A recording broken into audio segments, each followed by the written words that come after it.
This is Gloomy Sunday, and once again, I will be sharing spooky stories that will send shivers down your thorny spine. Without further ado, let's begin tonight's creepy, spooky, and sometimes outlandish array of tales. Sit back, relax, and enjoy. Not too long ago, my wife lost her mom. She was only 64, still so full of life. She and my father-in-law had both retired early after selling their donut shop. Yeah, an Asian donut shop. Losing her hit him really hard. With some health issues of his own, we were all worried about him. Eventually, we convinced him to sell his house while the market was good, and he moved in with us. They had sons, but it was always my wife and I they seemed to favor, so bringing him into our home was a no-brainer, especially since we had a baby on the way. Maybe having a grandkid around would help him heal. At first, it was tough. He barely ate or spoke. All he would do was listen to old voicemails from his wife. It was heartbreaking. But after a few months, he started to come around, eating more, talking a bit. You could still see that sadness in his eyes, though. With COVID still around, we couldn't go anywhere, and that isolation made things harder for him. Then, a few weeks ago, he got really sick. We thought it might be COVID, but every test came back negative. At night, we'd hear him coughing or moaning, sometimes even a loud thud from his room. When we'd go in, he'd be sitting straight up, staring at the wall. My wife thought he was showing signs of dementia, but I didn't think he was old enough. One afternoon, my wife went out grocery shopping, and while she was gone, I heard him calling for me from his room. Albert. Albert. Hurry, please. I rushed to his room, but he wasn't there. I looked around the yard, thinking maybe he'd wandered outside, but he called out to me again from the house. I ran back in, checked his room again, and still, nothing. Just then, my wife came through the door with the groceries, and there he was, helping her carry bags inside. I asked him where he had been, and my wife told me he had gone to the store with her. The whole thing gave me chills, but I decided not to say anything until we were alone. That night, I told my wife what had happened. She asked if I was sure, and I told her 100%. We were trying to make sense of it when we suddenly heard my father-in-law shout from his room. We ran over, and there he was, asleep on his side. I sat on his bed and gently shook him awake.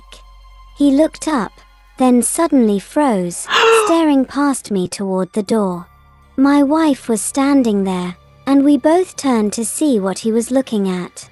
Standing behind her was a tall, dark figure covered in long, black hair. It looked like it was made of hair, arms, legs, even its face. Before I could yell, it called out, "Albert," in my father-in-law's voice. The door slammed, trapping my wife outside, and in a split second, that thing grabbed her and started dragging her down the hallway. I tried to go after her, but my body felt so weak, like I was in a nightmare. I couldn't move. I fell to the floor, and my head hit the wall hard. I turned to look back, and I could see my father-in-law still sitting on his bed, crying out, "Wife, please help our dear daughter." He repeated it over and over, pleading for help. Then, I felt something rush by me, like a chill up my spine. It was silent, but I could feel it, like footsteps moving fast towards my wife.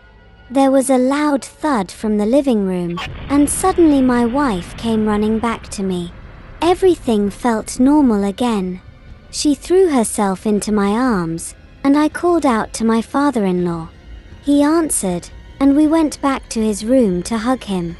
He looked at us and said, "Your mom, she loves you so much." Later, we sat down with my wife's uncle, who isn't a shaman but has a spiritual gift. He walked around the house, and then told us he felt the lingering presence of my wife's mother. She was there, but something else was too. He called it a troll from Thai folklore. We couldn't smell anything, but he said it had a distinct, spiritual scent. To keep it from returning, he mixed herbs and salt, grinding them into dust in a clay pot. Then he circled the house, speaking in what sounded like ancient Thai poetry. Since then, things have been peaceful. My wife's pregnancy is going well, and my father-in-law seems healthier. But I still see that troll in my dreams, calling for me. Even after death, our loved ones still look after us. Through the darkness of grief, we can see the light of love which transcends death. And with the pain can come gratitude for the gift of time we had, the love that was shared, and the power to become a better person because they loved us. Let's hear another story.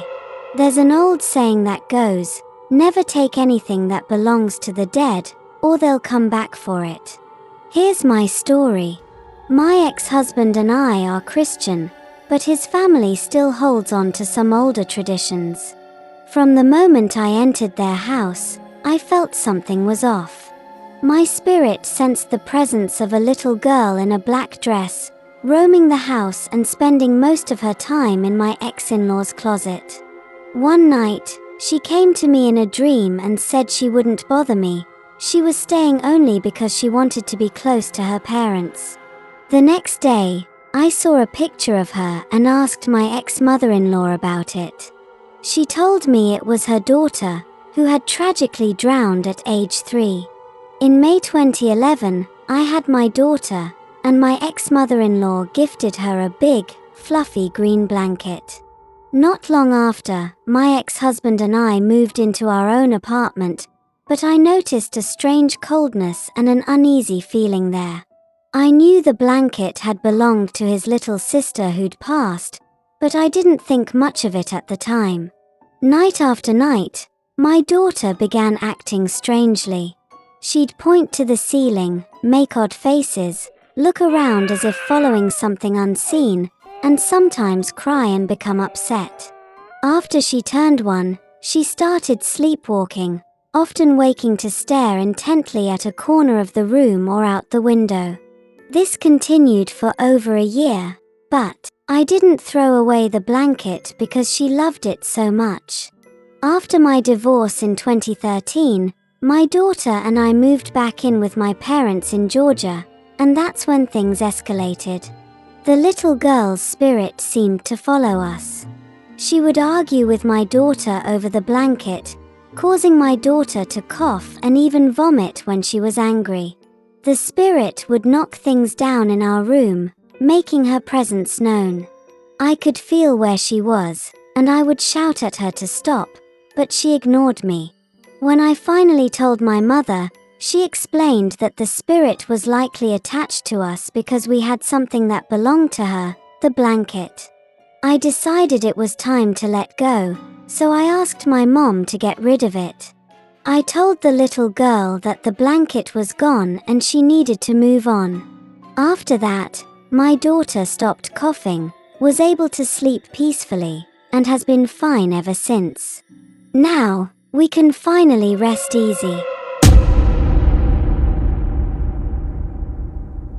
The belief that spirits can inhabit objects is called animism, which comes from the Latin word anima meaning breath, spirit, life.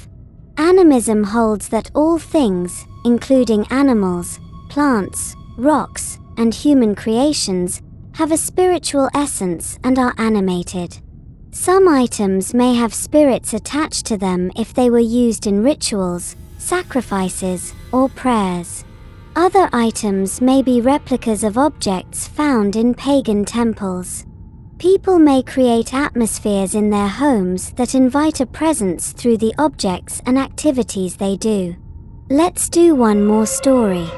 This story is based on a true story that happened in Mexico. Not sure if this was what exactly happened, but this is what I heard. There was this couple. They haven't married yet, but they already have 2 kids together. The man's parents were against him marrying the woman since they want him to marry someone that they choose for him. After years of putting up with this, the woman finally got so upset that she took her 2 kids and ran away. She locked her kids in the car and put a rock on the gas pedal. The car went into the river and the kids drowned to death. She then went and killed herself in the forest. Later, the kids were found dead in the car, and her lifeless body was found in the forest. The boyfriend wanted to see his kids and girlfriend's body, but his parents won't let him go see them. They wickedly locked him in a room. They were happy that the woman and her kids were dead. Now they could choose a wife for their son. However, it is said that the woman kept coming back to look for her kids, and any baby or toddler that cry at night would die because she will come get them. The Mexican people did a ceremony and she told them that she can't rest until she find her 2 kids. I think this story is a modern version of La Llorona. La Llorona is a vengeful ghost from Mexican folklore who is said to wander near bodies of water and mourn her children. Her name translates to the weeping woman. I hope you enjoyed our spooky and strange stories. Join us next time for more. Take care and boo-bye.